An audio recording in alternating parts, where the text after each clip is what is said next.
पर्यावरण कक्षा 3 के पाठ्य पुस्तक से विचित्र प्राणी पढ़ेंगे।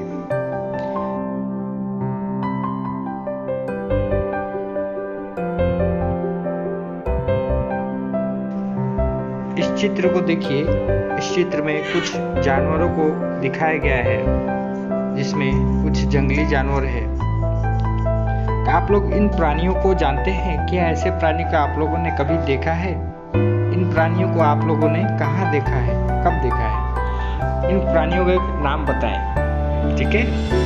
क्या आप जानते हैं हमारे चारों ओर अनेक प्रकार के प्राणी रहते हैं। इन प्राणियों में से कुछ प्राणी पानी में रहते हैं और कुछ ज़्यादातर प्राणी जमीन पर रहते हैं। कुछ प्राणी ऐसे भी होते हैं जो जमीन और पानी दोनों जगह रह सकते हैं।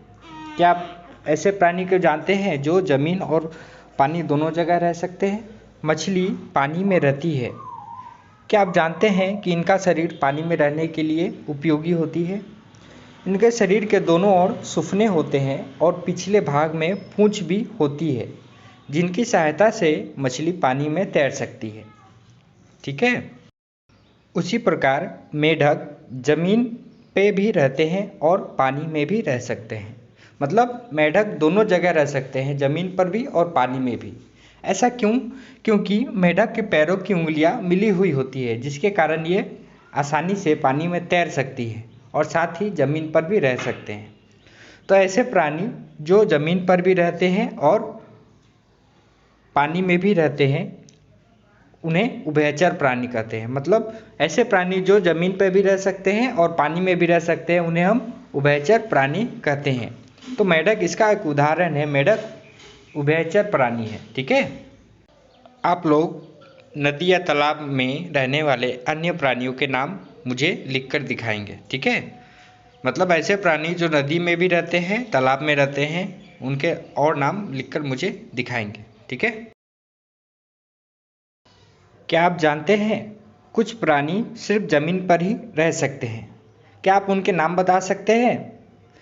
ऐसे प्राणी जो सिर्फ जमीन पर रहते हैं, उनको हम दो भागों में बांट सकते हैं। इनमें से कुछ प्राणी को हम घरेलू प्राणी कहते हैं और कुछ प्राणी को जंगली प्राणी कहते हैं। घरेलू प्राणी आमतौर पर घर में रहते हैं, हम उन्हें घर पे ही पालते हैं। घर पे इसे आदमी लोग पालते हैं। इनके लिए रहने की व्यवस्था कर दी जाती है। दूसरी ओर जंगली प्राणी जंगल में रहते हैं।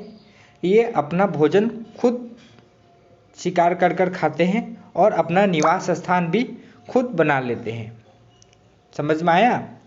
तो आप लोग आपके घर में कौन कौन से घरेलू प्राणी हैं जिन्हें आप लोगों ने पाला है, ठीक है? और मुझे बताइएगा कि आपके घर में ऐसे प्राणी जो अंडे देती है या जो दूध देती है, उनके नाम लिखकर बताइएगा। ऊपर दिए गए चित्रों को देखकर घरेलू प्राणी और जंगली प्राणी के बारे में मैंने बताया, आप लोग उसे लिखकर बताएंगे।